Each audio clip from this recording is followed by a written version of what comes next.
was in the Mike Tyson group. And he was kind of a controversial figure, kind of strong-willed guy. The media and him kind of battled. I didn't know, never met him, but I remember him being in the Tyson camp. I don't remember a lot of particulars. He had kind of a feisty relationship at times with the media.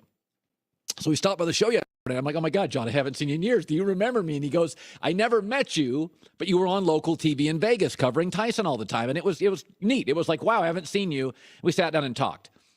And he started talking about Conor McGregor. Now, John is John has dealt with Mike Tyson. He was with Tyson as he rose, as he starred, and as he sank. John was through all of it. He saw all of it. And some of the stuff he told me yesterday, I'm not going to share. It was off the record, but it was fascinating stuff. But we started talking about Conor McGregor and Floyd Mayweather. And he talked about what McGregor doesn't have to win the fight. He just sort of needs to be viable and something could happen. Let me take you back to John Horn yesterday on Speak for Yourself talking about McGregor. This man you're talking about right here, just on his grit, his cockiness, his confidence alone, and it only has to be in his mind. It doesn't have to be in my mind. It doesn't have to be in yours. He's a capable professional fighter who has no idea what we're talking about. Floyd's going to walk through him. He's really thinking, he don't understand what planet we're living on right now.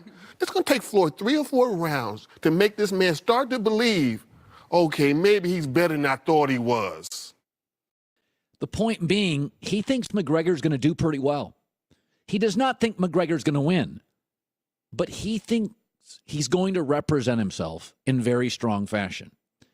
And here's the interesting thing. The reason the UFC has grown so quickly is strong management. It's why most companies grow quickly. Amazon, Facebook, companies that grow quickly, they have good management. And in the UFC, fighters don't control the sport. But the problem with strong management generally equals less pay, less leverage for the star employee. Dana White controls all fights and all purses in the UFC. Floyd Mayweather is his own promoter. He doesn't have to give 40, 50, or whatever percent it is to the boss and the system. Is that the UFC is about the system and the brand and the business, like the NFL. Boxing's about the star fighter, like the NBA. Who makes more money?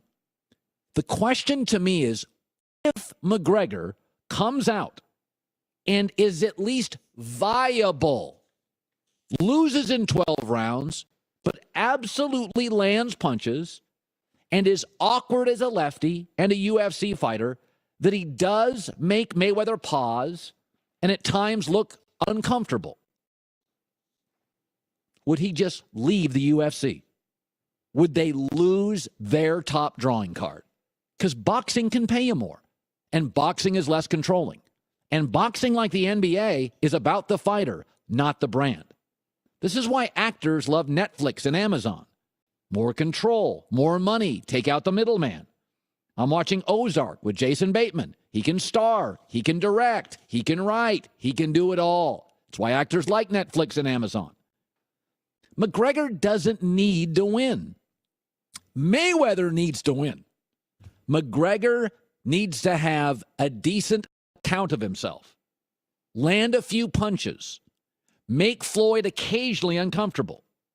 Because Floyd is a great boxer. McGregor's a great superstar. And there are different rules for those two. And so what I think's compelling in this fight is I do not expect McGregor to win the fight or even a round. But if he is interesting and compelling and gives a decent representation and makes Floyd a little uncomfortable, could UFC lose their hands-down biggest star to boxing? Good to have you in on a Wednesday. Paulie Malignaggi will join us in about 20 minutes, and he's going to account for himself and the video and what was real and what was edited. He's apparently not very happy. We have a very good day today. I saw something else that came across my desk this morning, and we argue, not even argue, we debate sometimes what valuable means.